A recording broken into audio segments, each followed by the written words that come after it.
नमस्कार दोस्तों, स्वागत है आपके अपने YouTube चैनल में।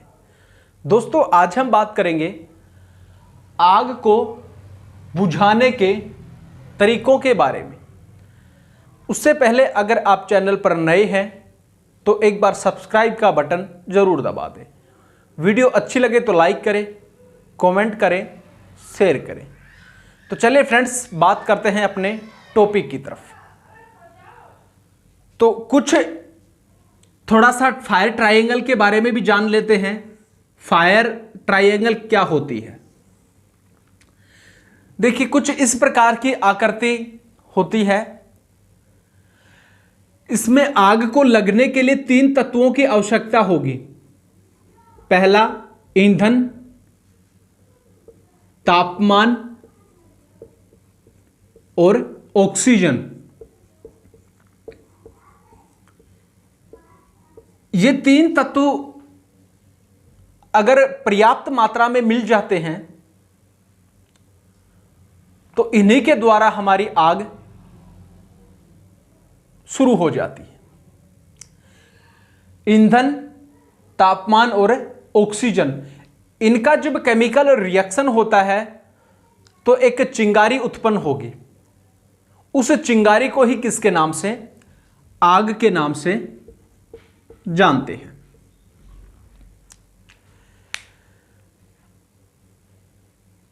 अगर आग को बुझाने के लिए किसी भी एक तत्व को हटा दें तो आग बुझ जाती है। जिस प्रकार ईंधन की सप्लाई को अगर हम कट कर देते हैं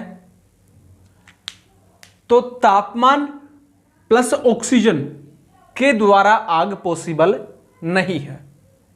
या फिर बात करें तापमान की सप्लाई को हम कट कर देते हैं तो ईंधन और ऑक्सीजन के द्वारा भी हमारी आग नहीं लग सकती। तो इसका तात्पर्य यह हुआ कि आग को लगने के लिए 3 तत्वों का होना महत्वपूर्ण है। और वो 3 तत्व ईंधन, तापमान और ऑक्सीजन।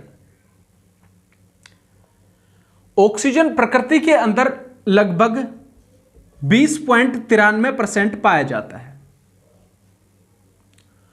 और आग को लगने के लिए 16% ऑक्सीजन की आवश्यकता पड़ती है। 16% ऑक्सीजन अगर है तो आग लग सकती है।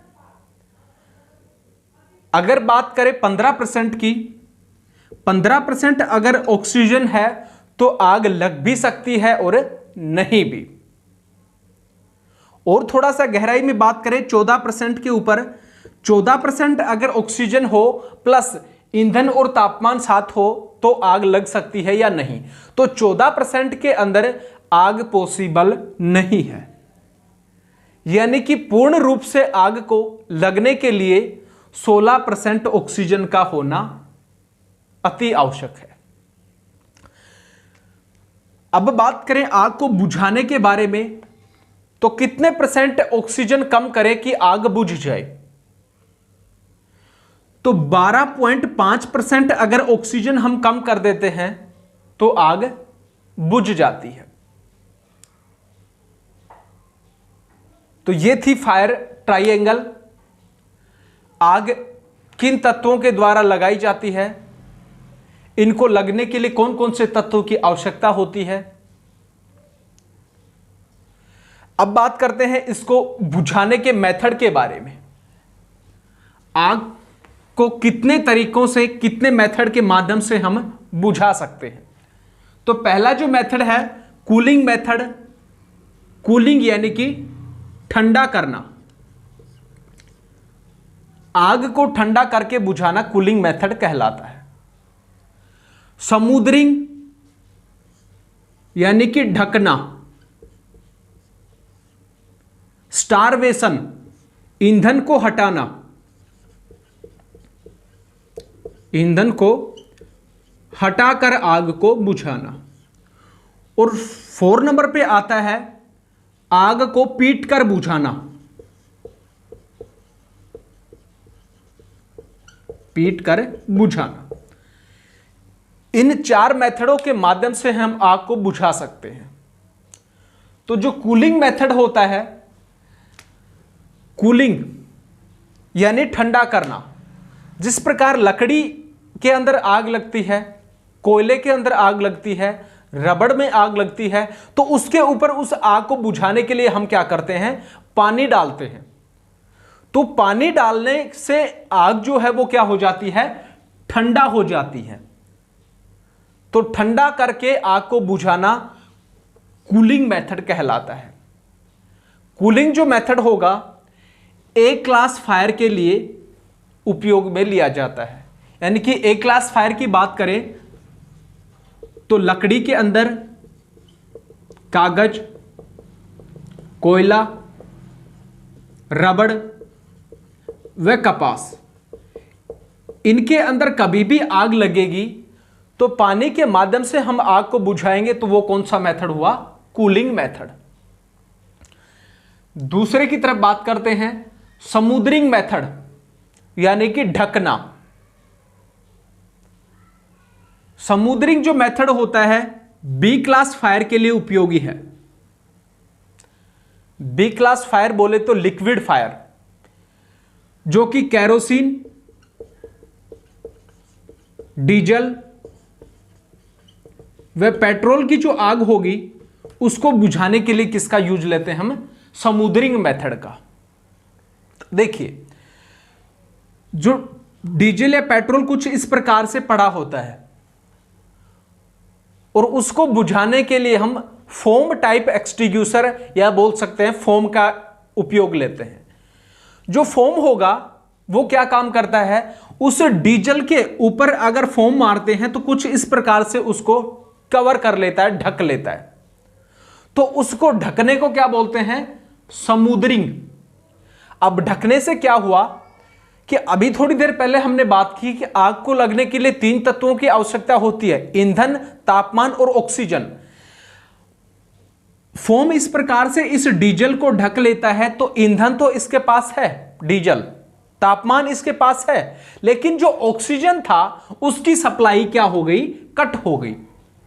डीजल को फोम के माध्यम से हम बुझाया तो फोम जो है वो इस डीजल को कवर कर लेता है, इस प्रकार से ऑक्सीजन की सप्लाई कट हो जाती है। तो उससे क्या हुआ कि जो फोम है उस डीजल को ढक कर आग को बुझाने का काम करता है। तो उसको किसके नाम से, समुद्रिंग मेथड के नाम से जाना जाता है।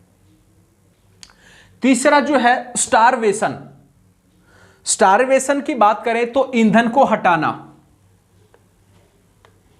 ईंधन को हटाना यानी कि स्टारवेशन जो होगा सी क्लास फायर के लिए उपयोगी है। सी क्लास फायर की बात करें तो एलपीजी और सीएनजी, एलपीजी और सीएनजी के अंदर जब आग लगती है तो क्या करते हैं हम, सीएनजी के अंदर या फिर एलपीजी जो गैस होगी उसकी जो सप्लाई होती है उसको कट कर देते हैं। सप्लाई जो गैस यानी कि ईंधन, ईंधन आग को लगने के लिए 3 तत्वों की आवश्यकता होगी, ईंधन, तापमान और ऑक्सीजन। तो हमने जो एलपीजी लिक्विड पेट्रोलियम गैस जो थी निकल रही थी उसको सप्लाई को क्या कर दिया, बंद कर दिया गया। तो उससे क्या हुआ कि आग को लगने के लिए 3 तत्वों की आवश्यकता होती है और ईंधन जो था उसकी सप्लाई को हमने कट कर दिया। इस प्रकार से हमारी आग बुझ जाती है।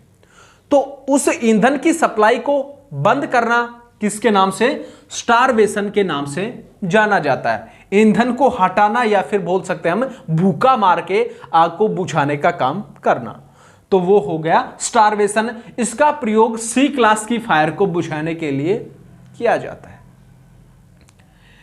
लास्ट आता है बीटिंग मेथड।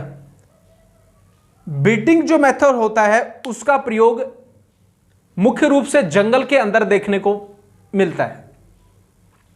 बीटिंग यानी कि पीट पीट कर आग को बुझाना।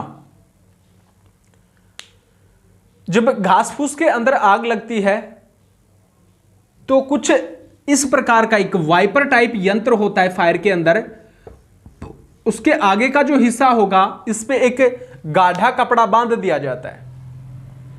और जब घास फूस के अंदर आग लगती है तो ये जो फायर बीटर है इसके हैंडल से पकड़ के और हम आग को पीटने का काम करते हैं। तो उस मेथड को किसके नाम से, बीटिंग मेथड के नाम से जाना जाता है, यानी कि आग को पीट करके बुझाना।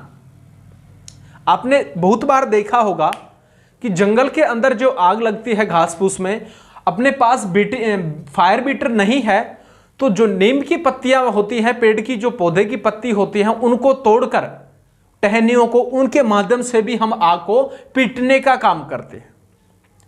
तो जब आग को पीटकर बुझाते हैं तो उसी को किसके नाम से, बीटिंग मेथड के नाम से जाना जाता है। तो आग को पीट करके बुझाना बीटिंग मेथड कहलाता है। तो ये थे आग को बुझाने के मुख्य रूप से जो मेथड होते हैं, तरीके होते हैं वो। इस प्रकार से हम आग को बुझाने का काम कर सकते हैं। वीडियो अच्छी लगी तो लाइक करें, शेयर करें। इसी प्रकार की इंटरेस्टिंग वीडियो आप तक आती रहेंगी। तब तक के लिए जय हिंद, जय भारत।